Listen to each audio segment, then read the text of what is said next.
I'm not sure how long I was out, but just before losing my vision, I briefly regained consciousness. The last thing my eyes saw was my squad mate standing in front of me, looking back. When I woke up again, I was already back at base.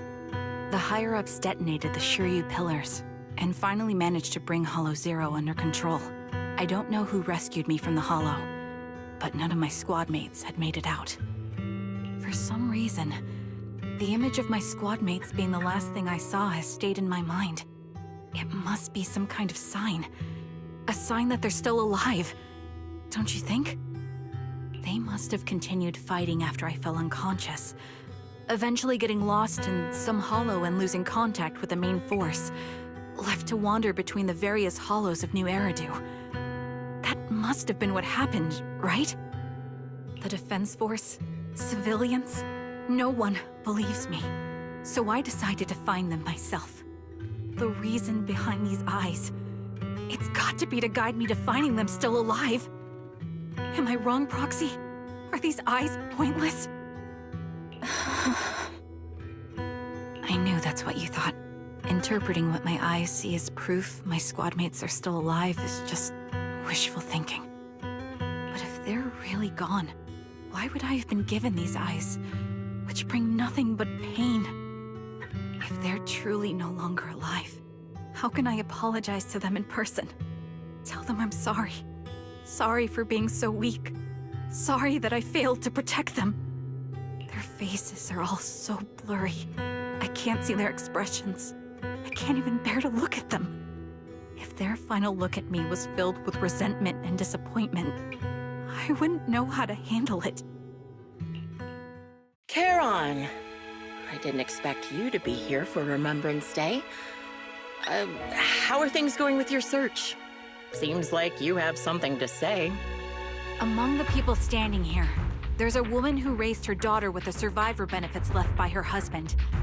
Another who's been able to carry on with her life thanks to the final efforts of her child. And yet another who's found purpose because of the influence of his late sister. The will of the deceased lives on in every person here. The soldiers who died during the fall of the old capital fought for this. The future that their loved ones are making for themselves now.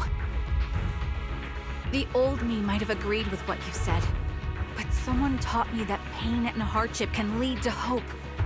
They helped me see that hope could be inherited, not just destroyed when life fades. That's why I believe the departed didn't leave us wounded or with a heavy cross to bear, but with a melody. Each of us holds a harmonica that plays the melody of life. At first, it may sound awkward, but it will eventually flow smoothly, taking on our own style, until it merges with our soul. You seem quite certain about what you're saying. Tell me then, what kind of melody is left behind by those we've lost? I'm not sure. I can't picture the exact melody, but I trust the answer I've chosen. And I trust everything I've seen and heard. A vague and insubstantial answer, isn't it? I was right about you, Charon. From the moment we met, I knew we'd never really understand each other. I'm sorry you feel that way. Everyone, I apologize for taking up your time. My speech ends here. Please feel free to continue with your visit. Just you? Where's your friend, the Proxy? The Proxy went to rescue the hostages. I want to speak with you alone. A sniper should always monitor the changes to their surroundings, factoring the environment into their tactics. Being blinded by the intent to kill and failing to take this into account was your downfall. Didn't expect to be lectured by a youngster. What a disgrace. When my view was blocked, I realized you'd used the visual blind spot to reposition. So I adjusted my aim accordingly. But I still couldn't hit you. Your prediction and accuracy were spot on.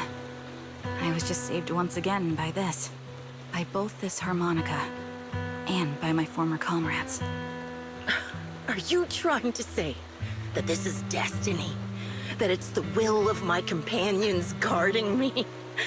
I lost to the wave of ethereals, to the military's betrayal. And now I lose to your reckless actions, driven by some ridiculous fantasy. Your fantasy, your attitude, your very existence, and the outcome of this battle. They are the greatest denial and insult to my revenge. Yet you're emitting a much calmer ether energy now. Almost as if you found relief. My vision is fading. I can't see my comrades on the brink of death anymore. My wounds are fatal. I don't feel any pain. Relief. It's not such a bad thing. Did you intend for me to kill you from the start? Let me answer that question with a story. The first time I saw you was actually during the fall of the old capital. My comrades were all dead, and the reinforcements the higher-ups promised before the mission never came. I can't even remember how long the fight went on. Ultimately, I had no choice but to retreat, failing to bring back my squad mates' bodies. I made my way through one battle line after another. The advanced troops were nearly wiped out. But when I reached a certain front, a small squad of survivors called out to me. Few people can still stand after such severe corruption and injury, but all 5 of them were still fighting. They were protecting a girl who had lost her sight and fallen unconscious while searching for a way out of the hollow. They told me they were beyond saving, and if I planned to retreat, I must take the girl with me. I couldn't turn down the last request of a group of heroic soldiers about to die in battle. Your comrades entrusted your life to me. I was the one who brought you out of the hollow. You already know what happened afterward. It didn't take long for you to leave the Defense Force after you came to. Just like me. I developed PTSD so intense that sometimes I couldn't even hold a normal conversation. But for me, the hardest blow was the death of my squad. To an orphan like me, they were family. If the reinforcements had kept their word and provided support, they wouldn't have died for nothing. Don't you ever have that thought? To say I don't would be a lie. But I think deep down you know. From the moment we stepped into the hollow, there was no way we were getting saved. Given how quickly the hollow was spreading, and the ever-increasing number of ethereals, it would take the sacrifice of countless Defense Force troops to suppress it. It wasn't something that could have been accomplished in such a short time. The reinforcements would have only been a drop in the bucket. More sacrifices without results. Canceling the reinforcements, sending the advanced troops to rescue as many civilians as possible to minimize casualties. I think most commanders would have made the same decision. Objective and cold logic. I understand it, of course. But when you see members of the reinforcements living happy lives years later, can you still keep your composure? I couldn't. Even if the chance was minuscule, I wanted my squad mates to survive.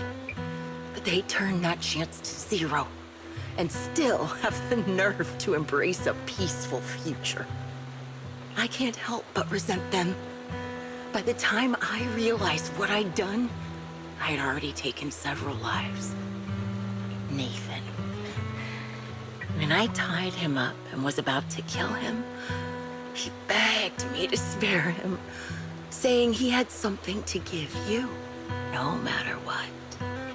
That was when you re-entered my line of sight. I think I've said this before. We're very similar. Yet we have completely opposite beliefs. After meeting you, I became even more certain. In the face of suffering, I chose destruction while you were destined to choose to protect.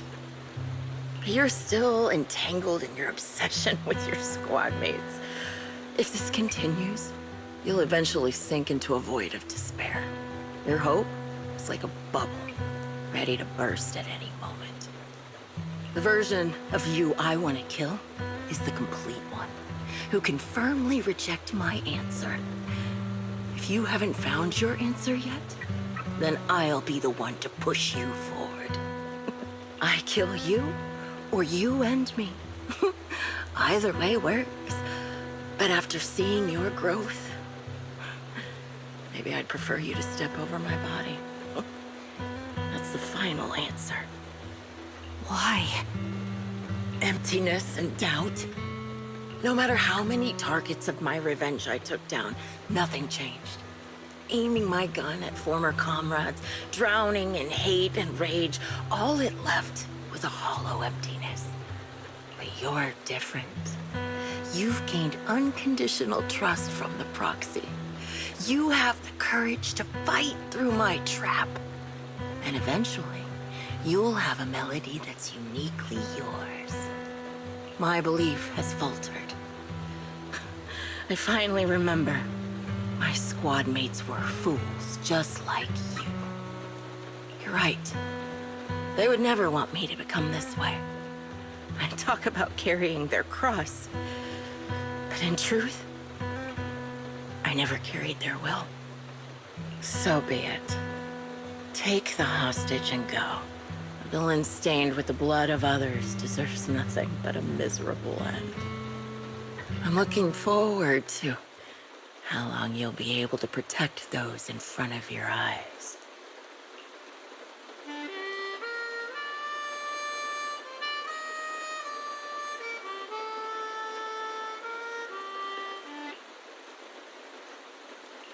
It can still be played after taking a bullet. Impressive. This is my final melody to you. No matter how miserable you've become, I'll still remember you. Remember we once shared the same path in life. But in the end, our paths diverged. Your hatred has long twisted into sin. But if not for you, I wouldn't have learned how to hate, or found the true targets of my hatred. I used to know nothing. My teammates served as my teachers and taught me so much. And I think you must be my final teacher. You taught me, in the most intense way, what hatred truly means. Really? So you found someone you want revenge against, too. That's good. Proxy, do you remember? I was once terrified of seeing the look on their faces. Yes. Can you see them clearly now? Yes. Crystal clear. As if I've returned to the exact moment of parting. So this is our last glance. This is the answer you wanted me to find. Thanks, guys. For everything.